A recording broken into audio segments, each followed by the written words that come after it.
नमस्कार साथियों, आप सबका पुनः स्वागत है श्रद्धा एस्ट्रो ज्योतिष में। तो आज हम लोग डिस्कस करने वाले हैं शुक्र के दो लग्न, वृषभ लग्न और तुला लग्न। ऐसा लगता है जैसे ग्रह का मालिक एक हो तो दोनों का स्वभाव भी मिल सकता है, लेकिन ये कोई ज़रूरी नहीं है।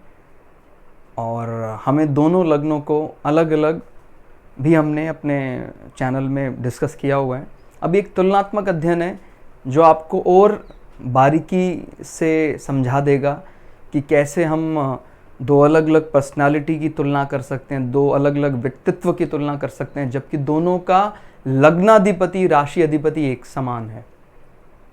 किसी भी व्यक्ति को पूरा समझने के लिए लग्न राशि दोनों का महत्व ज़रूरी है, क्योंकि लग्न उसकी बुद्धि, इंटेलिजेंस का लेवल तय करता है और चंद्रमा का सेटिंग यानी चंद्रमा जो राशि तय करता है वो उसका एक प्रकार से जो वो मन उसका जो रहता है, मन को चंद्रमा से देख रहे हैं, बुद्धि को लग्न से देख रहे हैं। और वो हमें एक प्रकार से ये कहते हैं कि भाई अगर दोनों का सामंजस्य बन जाता है या दोनों ही कुंडलियों से, लग्न कुंडलियों से और चंद्र कुंडलियों से बल दिखाई देता है, तो व्यक्ति को कभी भी इस कोऑर्डिनेशन में दिक्कत नहीं आती है। शरीर, सेरेब्रम, मन भी जो वही कह रहा है वो करना भी चाह रहा है, बड़ा आसान हो जाता है। लेकिन अगर दोनों कुंडलियों में बहुत ज़्यादा विरोधाभास आता है तो फिर कठिन हो जाता है डिसीजन लेना, वहाँ तक पहुँचना। मिसाल के तौर पर किसी को हमने कह दिया कि भाई ये तो कर्क है, कर्क इसका लग्न है, राशि हमें पता नहीं है, तो अब हम सिर्फ कर्क के हिसाब से विचार कर रहे हैं, लेकिन राशि ही वास्तव में वो उसका मन तो वहीं रहता है, उसका चंद्रमा तो वहीं रहता है।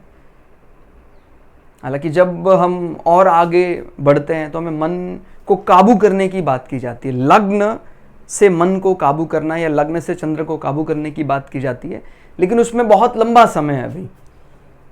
तो कोई अगर प्रश्न इस प्रकार से करता है कि सर जीत किसकी होगी, फिर हम चंद्र कुंडली को जिताएं कि लग्न कुंडली को जिताएं?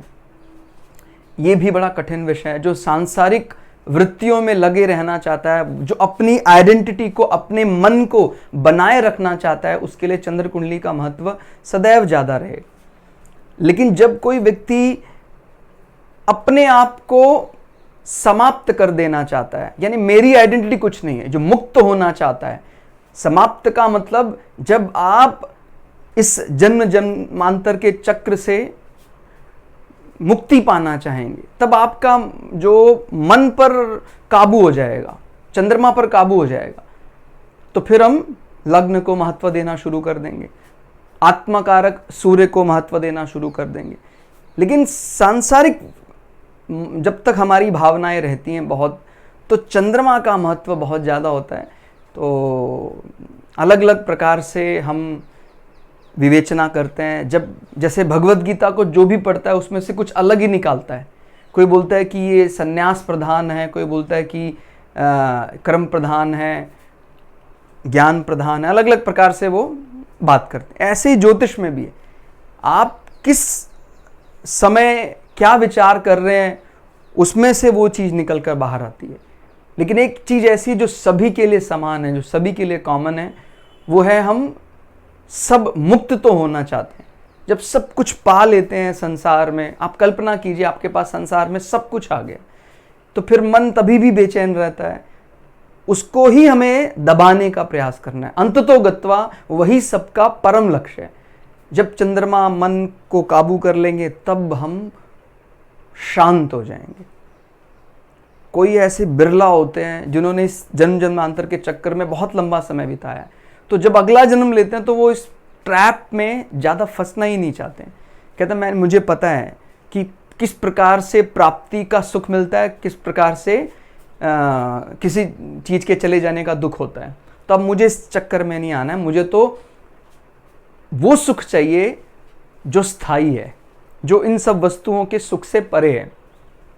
हालांकि अभी ये बातें हमारे लिए महत्वहीन सी लगती हैं, हमारे लिए, मतलब मैं इसमें शामिल हूँ, मेरे लिए भी अभी संसार का बहुत महत्व है।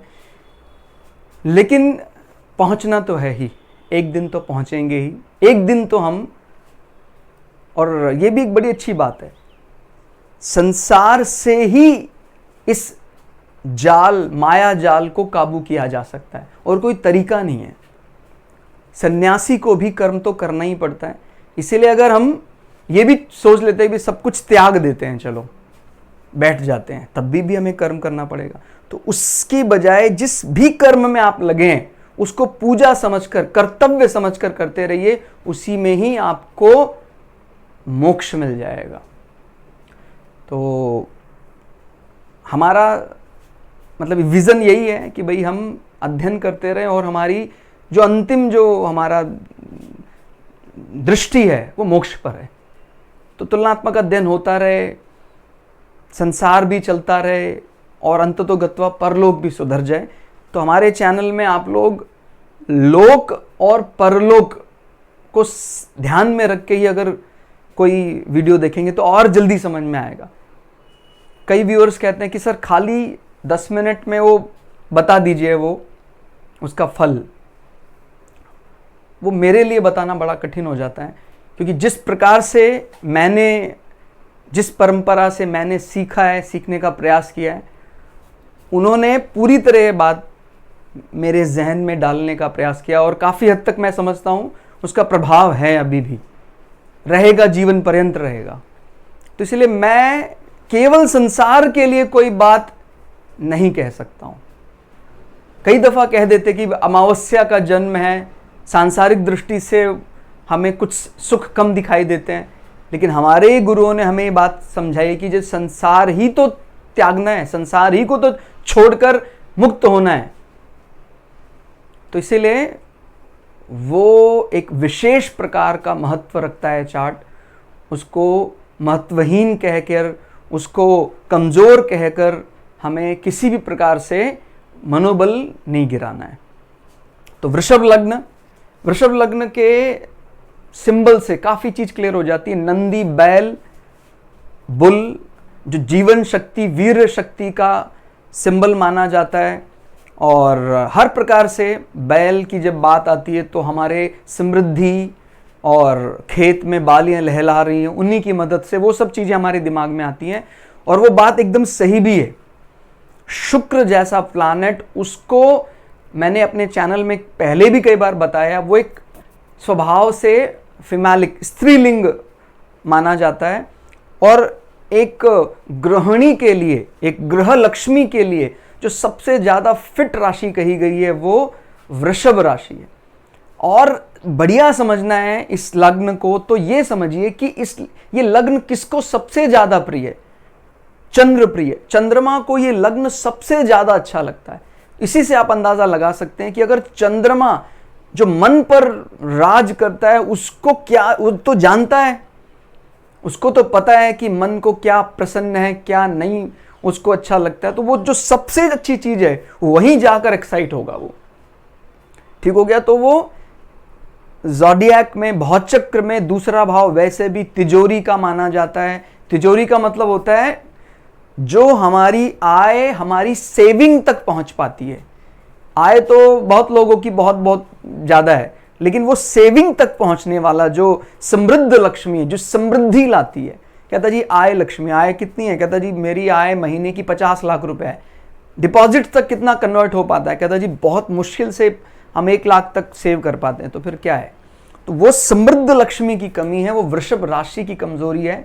ज़ोडिएक में, भौचक्र में ये कहीं भी जाती है, उसका एक प्री इमेज तो रहता ही रहता है।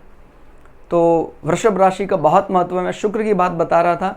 शुक्र ऐसा प्लैनेट है जो एक्साइटेड होना हमारे लिए इतना महत्व का नहीं है जितना वो इंटीरियर पार्ट में।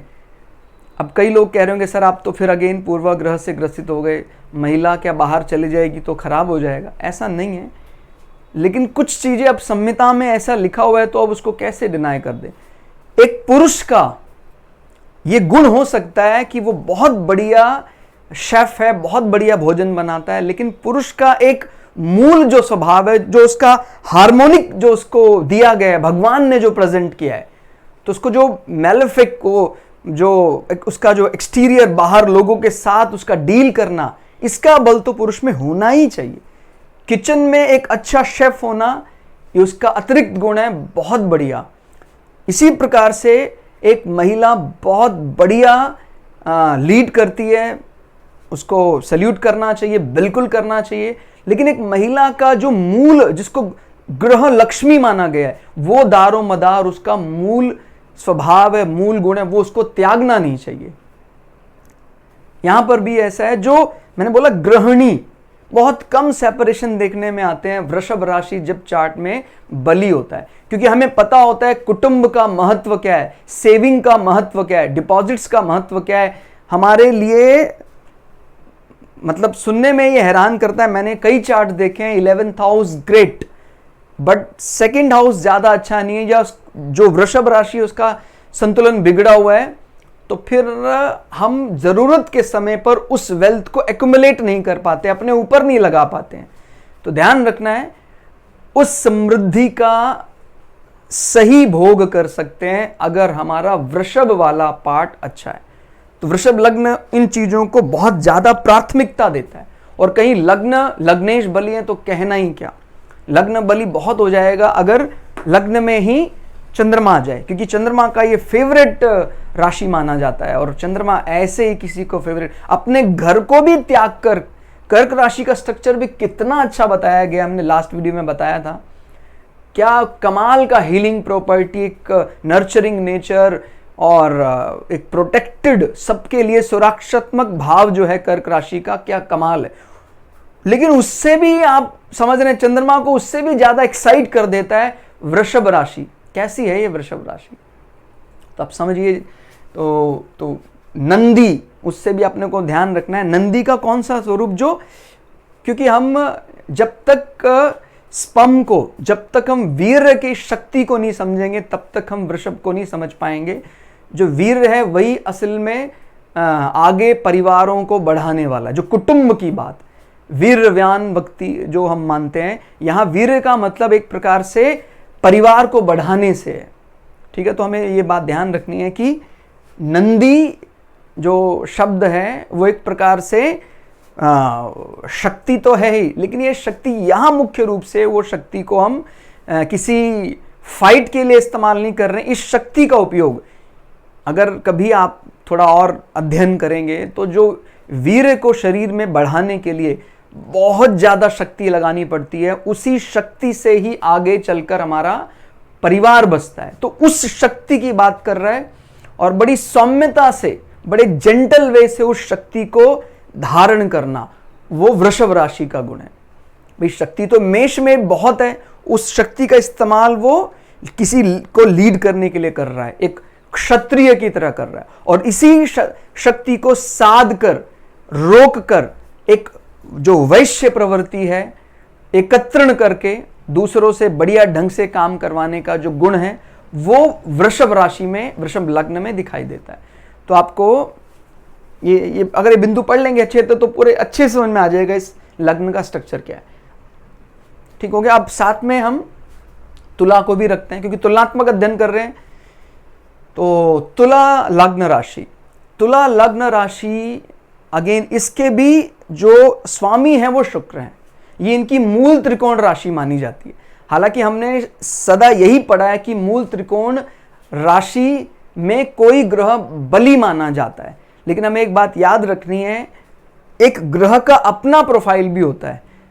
शुक्र एक्साइट होकर, यह अनुभव मेरा रहा है, आप भी कुंडलियां देखेंगे आपको भी पता लग जाएगा, एक्साइट होकर वो इतना बढ़िया रिजल्ट नहीं दे पा रहा है जितना वो इंटीरियर घर में रहकर दे रहा है। वृषभ में बहुत बढ़िया रिजल्ट दे रहा है उसकी तुलना में।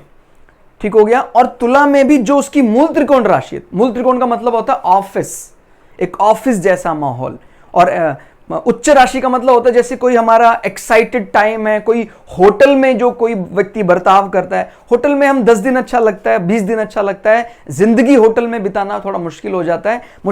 मतलब जो एक कंफर्ट आता है, घर का जो पार्ट है, घर का जो कंफर्ट जोन है, तो शुक्र जैसे प्लैनेट को घर के अंदर विशेष आनंद आता है, मूल त्रिकोण से भी ज्यादा आनंद आता है। मूल त्रिकोण उसका ऑफिस है। मैं ये नहीं कह रहा हूं कदापि कि जो व्यक्ति तुला लग्न राशि वाला है वो निस्तेज है, वो बल नहीं उसके पास नहीं है, आगे उसको समझ में आएगा भी। इसीलिए पूरा वीडियो देखना, तब अपने को हम उसके निचोड़ पर, गिस्ट पर पहुंच पाएंगे, कोई निष्कर्ष निकाल पाएंगे कि तुला इस पार्ट को लेकर, जहां भी ग्रहणी वाला पार्ट आता है उस पार्ट में कहीं ना कहीं वृषभ आगे निकल जाता है तुला से।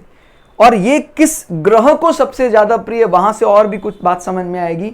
शनि इस राशि में एक्साइट कर जाता है, ठीक हो गया, बहुत उसका आनंद आ जाता है। इतना ज्यादा शनि को अपने मूल त्रिकोण राशि कुंभ राशि में आनंद नहीं आता, इतना उसको तुला राशि में आता है। ये एक व्यापारिक राशि भी मानी जाती है, और कोई भी डील करना हो बढ़िया से और बहुत सेवा भाव से कार्य करने की जो प्रवृत्ति है वो इसका गुण है तुला का। ये काम करवाने पर विश्वास रखता है। काम करवाना माने एक ऐसी नीति बनाएगा, संग्रह ऐसा करेगा कि दूसरे उसके लिए काम करें। ये स्वयं ग्राउंड पर रहकर काम करने की बात ज्यादा करता है, ठीक हो गया। तो बहुत ही कर्म प्रधान राशि मानी जाती है तुला राशि, ठीक हो गया। और तराजू इसको रिप्रेजेंट किया जाता है, इसके जरिए इसकी पहचान की जाती है। तराजू संतुलन एक बहुत बढ़िया, और इसको एक व्यापार राशि मानी जाती है। कभी भी व्यापार करने के लिए आपके सप्तम भाव को टटोला जाता है, और यह भी देखा जाता है कि भौचक्र में जो सप्तम भाव असाइन किया गया था उस तुला राशि का बल कितना ज्यादा है, ठीक हो गया। और फिर हम तुलना करते हैं आगे। अर्ध जल, ऐसा लगता है आधा जल में तो सौम्यता तो है, शर्मीली राशि मानी जाती है। उसके मुकाबले तुला राशि को थोड़ा लीड करने के लिए अपने अंदर क्रूरता लानी ही पड़ती है, और वो कोई कमी नहीं। ध्यान दीजिएगा, अगर ये राशि कमजोर होती है आपके चार्ट में तो आपके अंदर जो बिजनेस वाला गुण है वो कमजोर हो जाता है, ठीक हो गया। तो मैंने बताया ना, सबका अपना अपना महत्व है। कहां ये ग्रह लक्ष्मी में कमाल है, और लेकिन अगर इसके पास इसको कुछ कठिन व्यापारिक कैलकुलेशन के लिए बोल दिया जाए तो फिर ये सिलेंडर कर देगा। जबकि आपको लग रहा होगा सर यहां तो लिखा हुआ वैश्य प्रवृत्ति जो उसको मिली हुई है वो उसी प्रोफाइल में रहकर उसको वैश्य वाला काम करना है, यानी एक गृहिणी के रूप में ही रहना है, फिर उसको वैश्य करना है। तो ये आपको बात याद रखनी है। ये है ही एक बिजनेस राशि। अब उस बिजनेस राशि में रहकर उसको शुद्रवत होकर काम करना है, मतलब कोई अपने ऊपर हमें पूरी तरह सेवा के लिए हमें बात करनी है, ठीक हो गया। हम दूसरे से काम करवाने से ज्यादा खुद पर काम करने का विश्वास करते हैं, तो ये ज्यादा बली माना जाएगा अगर आप स्वयं से कोई व्यापार करना चाहते हैं। मैं पहले भी क्लियर कर चुका हूं, जो एस्ट्रोलॉजिकल वर्ण के बारे में अच्छे से अध्ययन नहीं करेगा वो किसी भी निष्कर्ष तक उसका जो अंतिम पड़ाव तक आते आते वो बिफर जाएगा, गलत दिशा में चला जाएगा। इसीलिए बहुत अच्छे से समझना है कि इस राशि का वर्ण क्या बताता है। ये कर्म को सबसे ज्यादा महत्व देने की बात करेगा, खुद से काम करने को। और ये बोलते हैं कि हम खुद से काम तो करेंगे, बाकी हम ऐसा कोई नीति बनाएंगे, कोई ऐसी पॉलिसी बनाएंगे कि दूसरे भी हमारे लिए काम करें। तो इस प्रकार का अंतर अपने को करना आना चाहिए। दिवा बलि, वृषभ राशि जो है वो रात्रि बलि माना जाता है, थोड़ा सा इसके अंदर शाय है, शर्मीली राशि मानी जाती है। ये दिवा बलि, दिन में बलि मानी जाती है। दोनों ही शुक्र के राशियां हैं। और फिर इसमें हम बात करते हैं जैसे धर्म, अर्थ, काम, मोक्ष। तो ये अर्थ का मतलब होता है कि एक प्रकार से चीजें बढ़ाना। अभी ध्यान दीजिएगा, जब हम धर्म, अर्थ, काम की बात करते हैं तो कामनाओं की पूर्ति के लिए जो हमने अर्जन किया है उसको सही जगह लगाना। जब भी हम अपना स्टेटस तय करते हैं, हमारा प्रोफाइल तय करते हैं, तो हम ये देखते हैं स्टेटस और प्रोफाइल तय करते समय कि अर्थ त्रिकोण कैसा है, अर्थ राशियां कैसे हैं, माने 2, 6, 10। लेकिन जब हम उस स्टेटस से मिलने वाला जो लाभ बल है, उस लाभ अपनी कामनाओं की पूर्ति के लिए लगाना चाहते हैं, तो हम ये देखते हैं कि हमारा काम त्रिकोण कैसा है। 4, 11, 3 या 3, 7, नॉट 4, 7, 3, 7, 11, ये तीनों राशियों का बल कामनाओं की पूर्ति के लिए देखा जाता है, ठीक हो गया। और उसके बाद आगे बढ़ते हैं तो वृषभ एक पृथ्वी तत्व लग्न राशि माना जाता है। पृथ्वी तत्व का मतलब होता है जहां मटेरियल की बात ज्यादा होती है, घर पे अनाज आ रहा है, घर पे वस्तुओं का संग्रह। जो शब्द बना है शुक्र के लिए लग्जरी, ज्यादा सटीक बैठता है मटेरियल गेन के लिए, मटेरियल। तो वो मटेरियल पृथ्वी तत्व राशियों का मूल स्वभाव गुण माना जाता है। जहां वायु आता है, वायु अपने उस वस्तु का बल चाहता है। ध्यान रखिएगा, जब कभी भी पवन पुत्र की बात करते हैं, हनुमान जी की बात करते हैं, हम पवन पुत्र भीम की बात करते हैं, तो जो ये पवन पुत्र शब्द अपने को मिला है वो वायु मतलब अपने बल, अपने शौर्य का प्रदर्शन करने की बात आती है। तो वो उस शौर्य को जब भी हम समाज के सामने रखना चाहते हैं तो वायु तत्व राशियां ज्यादा बली मानी जाती हैं। ठीक हो गया। वैसे भी ये दोनों में अगर तुलना करते हैं, ये इंटीरियर पार्ट के लिए बेस्ट है, ये एक्सटीरियर पार्ट के लिए बेस्ट है। इनर, घर के अंदर वाला पार्ट बहुत बढ़िया मैनेज करता है, घर के बाहर वाला पार्ट बहुत बढ़िया मैनेज करता है। अब ये आपको देखना है कि कौन ऊपर निकल गया है, कौन आगे निकल गया है। दोनों अपने आप में बेस्ट ऑफ द बेस्ट हैं। फिर आता है वैश्य प्रवृत्ति, एक गृहिणी होकर जो संग्रह करने की भावना इसके अंदर प्रबल छिपी हुई है, वो इसको एक एस्ट्रोलॉजिकली वैश्य बनाती है।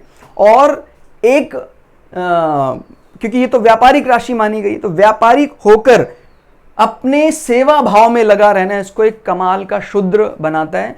संसार में रमे रहना, संसार के कर्मों की दक्षता में लगे होना एक अच्छे शूद्र का बल माना जाता है। तो ये बल तुला राशि के पास है। और ये ही हमें समझना चाहिए कि जितने भी लोग व्यापार करना चाहते हैं उसको बल चाहिए तुला राशि का। अगर तुला राशि का बल अपने पास नहीं है तो व्यापार करना कठिन हो जाएगा। ठीक हो गया। ये आप अपने लिए भी देख सकते हैं। ऐसा जरूरी नहीं है कि मैं तुला लग्न का व्यक्ति हूं तभी मैं सिर्फ इस वीडियो से कुछ निष्कर्ष निकाल सकता हूं। कोई भी व्यक्ति इस वीडियो को देखता है, अगर उसको लगता है मेरे चार्ट में कहीं तुला राशि कमजोर है, बली है, उस प्रकार से उसको समझेंगे तो क्लैरिटी मिलेगी। फिर आता है इसमें दक्षिण दिशा। वैसे शुक्र को दक्षिण पूर्व दिशा से विशेष प्रेम दिखाई देता है। और खाली वृषभ की बात करें तो वो दक्षिण दिशा का घ्रोतक माना जाता है। तो दक्षिण दिशा, अगर वृषभ आपका प्रबल है, लग्न लग्नेश बली है, तो दक्षिण दिशा में व्यक्ति का भाग्योदय बल बढ़ जाता है। इसी प्रकार से तुला राशि बहुत बली स्थिति में, शनि जाके एक्सेल कर गए हैं, तो पश्चिम दिशा से बहुत बल बढ़ता है। पश्चिम दिशा भाग्य बढ़ाने वाली होती है। फिर इसमें स्थिर प्रवृत्ति, ये लग्न बार बार चीजों में बदलाव की बात नहीं करता है। जो भी परंपराएं चली आई हैं उन्हीं को एज इट इज फॉलो करने पर ज्यादा बल देता है वृषभ, क्योंकि ये स्थिर प्रवृत्ति का लग्न राशि माना जाता है। और ये चर प्रवृत्ति का, कोई भी पॉलिसी बनाएगा उसको 10 दिन सुपरवाइज करेगा, उसके बाद उसके अंदर चेंजेस करेगा, बदलता रहता है। तो अगर आप समझ रहे हैं कोई मार्केट में आज हम एस्टेब्लिश हुए हैं, एक पर्सनालिटी है वृषभ लग्न की, एक पर्सनालिटी है तुला लग्न की। मैं किसी को अंडर एस्टिमेट नहीं कर रहा हूं, एक उदाहरण देकर बता रहा हूं। कई बार हमने वृषभ को जिताया है, कई बार हमने तुला को जिताया। अभी एक केस लिया है सिर्फ स्टडी करने के लिए। तो जब एक व्यापारिक कोई ऐसा व्यापार हमने चूज किया है जो कोई हर दिन बदलाव चाहता है, लेकिन अगर वो पर्सनैलिटी वृषभ वाली है तो वो ज़्यादा बदलाव नहीं। कई ऐसी कंपनियां रही, आपको पता है, कार कंपनियां रहीं या कैमरा की कंपनियां रहीं, जिन्होंने अपने आप के स्वभाव में ज़्यादा परिवर्तन नहीं किए। तो वो कंपनियां बहुत जो कभी पूरे वर्ल्ड में नाम रखती थी वो छोटे लेवल पर आ गई। तो हमें ध्यान रखना है जहां बदलाव हो रहा है, और कुछ चीज़ें ऐसी हैं उनमें कोई ज़्यादा बदलाव की आवश्यकता नहीं है। कोई हमारे जो शुरू से जो कोई ऐसा वैदिक ग्रंथ हम निकल कर आते हैं उसमें ज़्यादा स्थिरता चाहिए बजाय कि ज़्यादा चर प्रवृत्ति की, तो वो ज़्यादा बढ़िया लोगों के मन मस्तिष्क पर राज कर सकता है। कोई ग्रंथ छापने का काम है, कोई पूर्वजों पैतृक जो चीज़ें चली आ रही हैं उसको छापने के काम में वृषभ बहुत बढ़िया रिजल्ट देता है। लेकिन आजकल की जो सुख सुविधाओं के कोई डिवाइस, गैजेट्स, ऐसी कोई चीज़ों के लिए अगर आप बिजनेस करते हैं, व्यापार करते हैं, तो ये ज्यादा अच्छा माना जाता है। तो आप समझ रहे हैं, व्यापार में भी इसको बल मिल रहा है कहीं। और आजकल की जो प्रवृत्ति है बार बार बदलाव, वो कहीं ना कहीं आगे निकल जाता है। 7 नंबर। फिर इसमें चर के बाद आता है कि इनको हम कौन सा जेंडर असाइन करते हैं, कौन सा लिंग मानते हैं इनको। ये एक स्त्रीलिंग माना जाता है। काफ़ी देर से चर्चा में तो आप समझ गए होंगे स्त्रीलिंग क्यों माना जाता है। वो एक ग्रह लक्ष्मी की बात ज़्यादा करता है। पुरुष लग्न हो सकता है, मतलब किसी जातक कोई पुरुष है उसका लग्न हो सकता है, लेकिन उसका जो स्त्री का जो मूल स्वभाव है वो उसके अंदर दिखाई देगा। मूल स्वभाव का मतलब कि जो कुटुंब को बांटने माने, कुटुंब को बटे हुए कुटुंब को जो इकट्ठा करने का बल है, वो एक गृहिणी का गुण है। ऐसा गुण अगर कोई आपके परिवार में पुरुष जातक में है तो वो वृषभ से प्रभावित दिखाई देता है, या वृषभ राशि बहुत बली होगी उसके चार्ट में। और इसी प्रकार से ये पुरुष लिंग माना जाता है। मूल त्रिकोण राशि है शुक्र की। फिर इसमें श्वेत वर्ण, इसको श्वेत सफेद रंग ज्यादा प्रिय है वृषभ लग्न को, उसके लिए ज्यादा लकी भाग्यशाली है। इसके लिए श्याम वर्ण ज्यादा लकी भाग्यशाली है। हल्का सा सफेद में जैसे नीला छींटा मार देते हैं हम, तो वैसा वैसा तुला लग्न के लिए रंग दिया गया है। ठीक हो गया। तो ध्यान रखना है इसको, नीला नहीं समझना है। जैसे सफेद कपड़े पर हल्का सा नील छिड़क देते हैं तो हल्का सा नीला हो जाता है, वैसा वर्ण जैसे स्काई ब्लू कलर है, कुछ कुछ तुला राशि के लिए असाइन किया गया है, इसके लिए भाग्यशाली है। फिर हम आगे बढ़ते हैं। जो वृषभ लग्न है वो कुटुंब के साथ जोड़कर देखना है। हमारी घर परिवार के लोग एकत्रित हो गए हैं, कितना बढ़िया आनंद आता है, इसलिए आनंदित राशि मानी जाती है। वो सभी लोग उसके इंतजार में होते हैं कि हाँ 6 महीने हो गए घर में कोई अच्छा फैमिली फंक्शन नहीं हुआ, परिवार के लोग मिल के बैठे नहीं है और आनंद नहीं मनाया। हम क्यों इतने फेस्टिवल हमारे मन में अच्छी भावनाएं पैदा करते हैं? क्योंकि वो वृषभ का बल है। कभी आप सोच कर देखिए कि अभी फेस्टिवल आने वाले हैं, कोई हम दीपावली, रक्षाबंधन, इस प्रकार के फेस्टिवल क्यों हमें उत्साहित करते हैं? वो कुटुंब का बल के लिए आकर्षित करते हैं, वो वास्तव में वृषभ का बल है। और कोई व्यापार चलाने के लिए जो आकर्षित का केंद्र बना हुआ है, जो हमें बार बार आकर्षित खींच रहा है कि मुझे व्यापार बनना चाहिए, व्यापार चलाना चाहिए, वो तुला का बल है। तो इसमें फिर इसको हम गले से मानते हैं, कोई बहुत बढ़िया बोलने वाला है, इसको हम फैमिली कम्युनिकेशन के लिए जो वॉइस इस्तेमाल की जाती है, या स्पिरिचुअल धार्मिक कोई ऐसा बोलचाल उसमें माहिर होता है वृषभ लग्न राशि। अगर ये बली है तो उसका जो परिवार को लेकर उसका जो वचन है बहुत बढ़िया होगा, कुटुंब को बांधने वाला होगा। ये पति पत्नी, सप्तम भाव ज़ोडिएक में पड़ता है 7 नंबर। तो किसी जातक पुरुष के लिए उसकी पत्नी, महिला जातक के लिए उसके पति को रिप्रेजेंट करता है। उसकी पर्सनैलिटी भवचक्र काल चक्र में सप्तम भाव से देखी जाती है, जो तुला। तो तुला की स्थिति काफी ज्यादा दयनीय होने पर पार्टनर पर भी इसका बुरा असर पड़ सकता है, तो वो भी हम ध्यान रखते हैं। और फिर इसमें आता है, ये हम ऑलरेडी डिस्कस कर चुके हैं कि ये सभी के लिए आपको मानना पड़ेगा, देखना पड़ेगा कि ये लग्न किसको सबसे ज्यादा प्रिय है, उससे उसकी प्रवृत्ति और समझ में आ जाती है।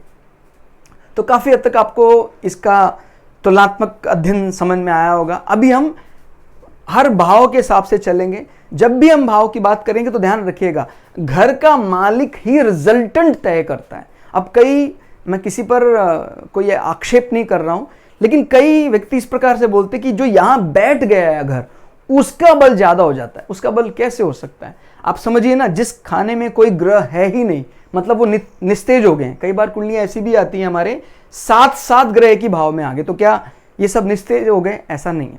और जबकि सर्वष्टक वर्ग तो एक जगह ग्रह भाव बैठे उससे बल निकालता ही नहीं है। तो इसीलिए हमें और कुछ भी ध्यान देना होगा। खाली ग्रह बैठ गया इसीलिए वो भाव बली हो गया, ऐसा नहीं है। ठीक हो गया। मिसाल के तौर पर अगर यहां ज्यादा ग्रह बैठ गए हैं तो इससे एकादश भाव का सर्वष्टक वर्ग बहुत बढ़िया हो जाएगा। हम देखेंगे यहां 2-3 ग्रह आपस में द्वंद्व में है तो ये तो भाव बिगड़ रहा है, पहला भाव, लेकिन 11वां भाव आबाद हो रहा है। इसीलिए अपने को यह ध्यान रखना है कि खाली ग्रह के बैठने मात्र से ग्रह आबाद हो जाए या ग्रह ना बैठने से ग्रह बर्बाद हो जाए, ये आकलन सही नहीं है, इसको हमें ध्यान देना चाहिए। कोई बड़ा बदलाव रिजल्टेंट तो इस नंबर का जो मालिक है वही तय कर सकता है। बैठने वाला ग्रह बहुत एक्साइट होकर बैठा हुआ है तो पासिंग मार्क्स तो दिला देता है, लेकिन जो रिजल्टेंट वो घर के मालिक के पास ही तय होगा। हम कैसे कह सकते हैं कि हम एक रेंटेड होकर, एक किराएदार होकर घर के मालिक से ज़्यादा बल दिखा सकते हैं? तो घर का पेपर तो सब मालिक के पास है, ये चंद्रमा तय करेगा। अब यहाँ पर कोई बृहस्पति बैठ गया है, बृहस्पति ने इंस्टेंटेनियस इंपैक्ट को बहुत बढ़िया कर दिया, लेकिन अगर चंद्रमा ही नीच का हो गया है तो जब रिजल्ट की बात आएगी, मैंने उसको समझाया था, बहुत डीप में समझाया था अंतर को, कि साल भर जो प्रिपरेशन की जाती है एग्जाम की वो हमारा इंस्टेंटेनियस इंपैक्ट मान रहे हैं, और जो फाइनल एग्जामिनेशन है वो हमारा रिजल्टेंट है। साल भर अच्छा आपका ट्रैक रिकॉर्ड रहा है, इसका अर्थ ये नहीं है कि आप एग्जाम में भी 100 आउट ऑफ 100 ले ही आएंगे। अगर हमारा राशि का बल बढ़ गया है तो हमारा रिजल्टेंट बहुत बढ़िया होगा। और कई बार ऐसा भी आ जाता है, साल भर ट्रैक रिकॉर्ड ज्यादा अच्छा नहीं रहा, लेकिन जो जब सही में एग्जामिनेशन था, उसका पेपर था, उस समय उसको बहुत बढ़िया लाभ मिला। ठीक हो गया। तो अब हम इसमें वृषभ, पहले भाव को हम समझ गए। जब भी हमें उसकी पर्सनैलिटी का अंदाजा लगाना है तो हम प्रथम भाव से अंदाजा लगा रहे हैं। दूसरे भाव की बात करते हैं। इस जातक का कुटुंब के प्रति रुझान क्या रहेगा? 3 नंबर। मरकरी का जो रोमांटिक फेज है मिथुन, तो इनके जो घर वाले मिलने जुलने वाले जब एकत्रण होगा तो 3 नंबर। बहुत मीठा स्वभाव है, राजकुमार, थोड़े रोमांटिक मूड में है, ऐसा दिखाई देता है। और इसी प्रकार जब तुला लग्न के दूसरे भाव की बात करते हैं तो वहां वृश्चिक राशि आती है, और वृश्चिक राशि का स्वभाव थोड़ा छुपाने का है। तो ये अपने कुटुंब के बारे में ज़्यादा लोगों को विस्तार नहीं बताते हैं, इस चीज़ों को गुप्त रखना पसंद करते हैं। और 8 नंबर एक जल तत्व राशि है, लेकिन उसके अंदर फायर मौजूद है। उसका जो मालिक है वो अग्नि तत्व ग्रह है मंगल। तो अगर मंगल बिगड़ जाता है तो फिर कुटुंब में कई दफा द्वंद्व दिखाई देता है, क्योंकि कुटुंब की सामान्य परिभाषा है कि हम उसको इंजॉय करना चाहते हो। अगर वहां पर गुप्तता दिखाई देंगे तो थोड़ा सा कठिन हो जाएगा। तो आपको ध्यान देना है, 8 नंबर की तरह बर्ताव करेगा अपने कुटुंब को लेकर जो तुला लग्न का जातक है। फिर हम बात करते हैं तीसरा भाव। ये हमारा फॉर्मल कम्युनिकेशन, संसार में हम कैसा बोलते हैं, इनका बोलचाल बहुत बढ़िया होता है। वृषभ लग्न देख रहे हैं आप, तीनों ही भाव, ये तो आप खुद स्वयं है, दूसरा भाव आपका फैमिली कम्युनिकेशन है, तीसरा भाव फॉर्मल कम्युनिकेशन जो दूसरों के साथ हम बोलते हैं। देखिए, परिवार के लोगों को दूसरों में अभी हम शामिल नहीं कर रहे हैं, कुटुंब वो इसमें है, क्योंकि कुछ बातचीत ऐसी होती है जो परिवार के अंदर की का पार्ट है। जैसे जीजा जी साले आपस में कोई विनोद मजाकिया बातें कर रहे हैं, परिवार के कुछ मजाक हैं, उनकी अच्छी इनफॉर्मल टॉक्स हैं, वो सब दूसरे भाव। और कोई फॉर्मल टॉक है, किसी के सामने थोड़ा व्यवहारिक होकर हम किसी को डिलीवर करना पड़ता है, वो तीसरे भाव का है। तो तीसरे भाव को लेकर भी ये चंद्रमा पता है आपको, दिल पे राज करता है, मन पर राज करता है, तो उसका बोलने का भी तरीका बहुत बढ़िया है। यहां पर अभी आ जाते हैं बृहस्पति का क्षत्रिय फेज, तो बहुत अपनी बातों को बोल्ड होकर रखते हैं। लेकिन मैंने क्या बताया, बृहस्पति झगड़ता नहीं है, ये बृहस्पति का क्षत्रिय फेज दिखाई देता है। तो अपनी बातों को, जो किसी राज दरबार में काम करने वाले राज पुरोहित हैं, उसी प्रकार से ये धनु राशि की बात करता है। तो अपने को ये बल ध्यान रखना है कि धनु किस महत्व की, किस बल की बात कर रहे हैं। बढ़ते हैं चौथे भाव की तरफ। तो चौथा भाव बात करता है सूर्य की राशि, सिंह राशि। सिंह राशि इनके अपने माता के साथ संबंधों को लेकर, अपने भवन को लेकर ये राजा की तरह रॉयल हैं काफी, क्योंकि बिकॉज ये सभी लग्नों का राजा माना जाता है 5 नंबर। तो जब भी कभी 5 नंबर हमारे ग्रह को रिप्रेजेंट करता है तो हमारा जो भवन है वो भी, ये मूल प्रवृत्ति है वृषभ लग्न वालों की। अभी सूर्य कमजोर हो गया है तो मूल प्रवृत्ति तो वही रहेगी, वहीं से वेदना पैदा होती है, लेकिन प्रवृत्ति वही रहेगी। मेरा जो घर है वो रॉयल शाही है। माता इसी प्रकार से बहुत बात करते हैं, मतलब की बात करेंगे। और जैसे राजा होता है, आप समझ सकते हैं राजा की पर्सनालिटी में बहुत ज़्यादा मिलकर बात करने का नहीं है, मतलब का बात करेंगे, लेकिन वो झगड़ालू भी नहीं मान रहे हैं।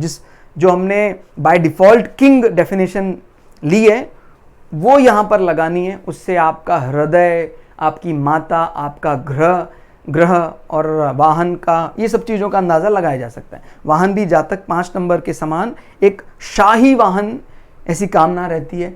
ये 10 नंबर। अभी यहाँ पर सूर्य का बल था, ये 10 नंबर शनि का बल है, लेकिन ये शनि का वो रूप है जो थोड़ा मंगल की तरफ इंक्लाइंड है, मंगल की तरफ झुका हुआ है, क्योंकि मंगल को ये राशि बड़ी प्रिय है। तो थोड़ा सा एग्रेसिवली चीज़ों को टैकल करता है, डील करता है। तो माता पर कई बार वो प्रवृत्ति दिखाई देती है कि जैसे यस तो यस, नो तो नो। ध्यान दीजिए, ये बदलाव पसंद हैं स्थिर होने के बाद भी, लेकिन ये आप कोई उनसे आग्रह करते हैं, उसको स्वीकार कर लेते हैं। ये तय करने के बाद बहुत मुश्किल से उस चीज़ों को अपने खिलाफ अगर कुछ ऐसी बात आती है तो हमलावर भी हो सकते हैं, एग्रेसिव भी हो सकते हैं। ये 10 नंबर पर्सनालिटी बताता है। और हम ये भी बता सकते हैं इस नंबर से कि हमारा जो भवन है, हमारा जो घर है, वो घर को लेकर किस प्रवृत्ति हमारी रहने वाली है। 10 नंबर की तरह मंगल का एक्साइटेड रूप। हालांकि घर को लेकर 10 नंबर आने से हमारे घर का जो शांत वातावरण है थोड़ा सा बिगड़ जाता है, बिकॉज हम घर में मंगल की फेवरेट राशि एक्सपेक्ट नहीं करते हैं। फिर भी नेवरदलेस, क्योंकि ये व्यापारिक रूप है, इसलिए घर में भी कभी कभी वो व्यापारिक तेजी दिखाई देने लग जाती है। बस इतना ही नेगेटिव है। बाकी एक व्यापारी के लिए तो हमेशा ही लगे रहना ये मूल प्रवृत्ति है व्यापारी की, उसके बिना व्यापार कैसे हो सकता है। तो वही कई इसको नेगेटिव मानते हैं, कई इसको बहुत पॉजिटिव मानते हैं, वो आपको देखना है। पंचम भाव, पंचम भाव हमारी संतानें, हमारी डिग्री सर्टिफिकेशन, हमारा सट्टा स्पेकुलेशन, हमारी फैन फॉलोइंग, परंपरा से प्राप्त पद। तो ये 6 नंबर की तरह इनकी संतानों को लेकर इनका व्यवहार 6 नंबर, यानी बुद्ध का इंटेलिजेंट फेस, बहुत राजकुमार, एक बहुत ज़्यादा पढ़ा लिखा राजकुमार है, वैसा बर्ताव। तो नियमों पर चलने वाली इनकी संतानें हैं। बुद्ध की स्थिति देख लीजिए कहाँ है, कैसी है। ये 11 number, again liberal form of Saturn है। शनि की वो रूप जो सभी से लाभ की बात करता है, झगड़ालू नहीं है। तो ये 11 नंबर काफ़ी हद तक यहाँ पर कुछ सिमिलरिटी दिखाई देती है कि अगर किसी से फ़ायदा मिलता है तो मिलेगा, लेकिन ज़्यादा अच्छा गणित माना जाता है 6 नंबर राशि का। फिर हम आगे बढ़ते हैं, छठे भाव की बात करते हैं। छठा भाव रिप्रेजेंट करता है हमारे शत्रुओं के साथ हमारी डीलिंग कैसी है, कोर्ट कचहरी केसेस कैसे हैं, मेडिकल इश्यूज, वो सब छठे भाव से। किसी भी कंपटीशन, प्रतियोगिता को ओवरकम करना, उससे जीत हासिल करना हम छठे भाव से देखते हैं। तो ये जहां थोड़ा सा एग्रेसिव होने की जरूरत थी या शत्रुओं को टैकल करने की जरूरत थी, वहां ये 12 नंबर हो जाते हैं। 12 नंबर यानी फेवरेट प्लेस ऑफ वीनस, शुक्र का फेवरेट प्लेस माना जाता है। और वैसे ये बृहस्पति का रोमांटिक फेज माना जाता है। तो यहाँ थोड़े से बृहस्पति आनंद के मूड में है। और तो शत्रुओं को लेकर हम बात करते हैं, कोई जैसे बृहस्पति बिगड़ा हुआ है और कुछ ऐसा राहु जैसा प्लैनेट बैठ गया, बिकॉज राहु के लिए फेवरेबल राशि नहीं है, केतु के लिए फेवरेबल राशि है। तो अगर राहु बैठ जाता है तो फिर वो, हमारी प्रवृत्ति क्या है शांत रहने की, लेकिन वो बार बार हमें इस प्रकार के प्लैनेट डिस्टर्ब करते हैं। तो यहाँ पर अगर अब मैलिफिक प्लैनेट आ जाता है और इसका शत्रु है इस राशि का, तो कहीं वो तनातनी पैदा करने लग जाता है, क्योंकि उसका मूल स्वभाव शत्रुओं के साथ झगड़ा करने का या वो जिस प्रकार से शत्रुओं के साथ बर्ताव करना चाहिए, नहीं। ये 7 नंबर है। हालांकि झगड़ा करने का स्वभाव शत्रुओं के लिए वृषभ का भी नहीं है 7 नंबर, लेकिन ये थोड़ा पॉलिसी बनाकर चीज़ों को, क्योंकि व्यापारिक राशि है तो बहुत बढ़िया तरीके से टैकल करता है, कैसे एक पॉलिसी बनाई जाती है और कोई भी कोर्ट कचहरी है, शत्रु पक्ष है, उस प्रकार से उनको मैनेज कर लेते हैं। देखिए, शुक्र का यहाँ बैठना थोड़ा दोष कम कर सकता है। त्रिक भाव में कम अच्छा माना जाता है लग्नेश को। कुछ शर्तें हैं, एक्सेप्शनल है। अगर ग्रह स्वग्रही हो जाए, त्रिक भावों में एक्साइट हो जाए, तो दोष को कुछ हद तक कम कर देता है। बट फिर भी हम यही चाहते हैं कि लग्नेश है, राशि के स्वामी हैं, उनका एग्जीक्यूशन 6, 8, 12 से ना हो तो ज़्यादा अच्छा है। लेकिन ईश्वर ने जो हम पैदा किया है वो बुरा तो नहीं हो सकता है, वो हमारा प्रारब्ध लेकर उसने हमें पैदा किया है, तो उसी चीज़ को हमें प्राउड करना चाहिए, उसी चीज़ को एंजॉय करना चाहिए जो भी हमें प्रारब्ध मिला है। फिर आता है हमारा सप्तम भाव। सप्तम भाव हमारे पार्टनर की पर्सनालिटी को रिप्रेजेंट करता है। वृषभ लग्न वालों का जो पार्टनर वाला पार्ट है वो उसको हाइड करके रखना चाहते हैं, ज़्यादा डिस्क्लोज नहीं करना चाहते हैं। ध्यान रखिएगा, इसको इंटरनल सेक्सुअल ऑर्गन भी माना जाता है। इस पार्ट को गुप्त रखना, ज़्यादा से ज़्यादा अपने पार्टनर के बारे में ज़्यादा, कई लोगों को ये पार्ट पसंद होता है कि हम एक्सपोज करें अपने पार्टनर को, ज़्यादा से ज़्यादा लोगों के सामने रखें, और ये प्रवृत्ति आती है कि भी खुले में प्रेम करना, ये इस पार्ट को थोड़ा सा अवॉइड करते हैं। यहाँ पर बात आती है 1 नंबर। इनका पार्टनर स्वभाव से थोड़ा सा मंगल का मेलेफिक नेचर रख सकता है 1 नंबर, और अगर इसका स्वामी बली है तो वो मेलेफिक नेचर आपके लिए बड़ा सुरक्षा ढाल की तरह काम करेगा। भाई जैसे कोई शक्ति आपके संहार के लिए भी लग सकती है, आपकी रक्षा के लिए भी लग सकती है, वही अगर 1 नंबर का स्वामी यानी मंगल यहाँ आ जाए, यहाँ बैठ जाए, यहाँ पर मांगलिक हो जाता बट फिर भी दोष कम हो जाएगा, स्वग्रही हो जाए, मित्र भाव में बैठ जाए, तो वही मंगल की ऊर्जा अपना बल बढ़ाने वाला होगा, अपने लिए वो सुरक्षात्मक कवच प्रदान कर देगा। ठीक हो गया। फिर आता है हमारा अष्टम भाव, हमारा एक्सटर्नल सेक्सुअल ऑर्गन का प्लेजर, हमारी इन-लॉज फैमिली का जो स्वभाव है वो रहेगा जुपिटर का क्षत्रिय फेस की तरह। तो बातों को ठीक ढंग से बताना, डिलीवर करना, एक कुलपति जैसे बात करते हैं, राजपुरोहित जैसे बात करते हैं, ऐसे हमारा ससुराल का मैसेज निकलता है 9 नंबर।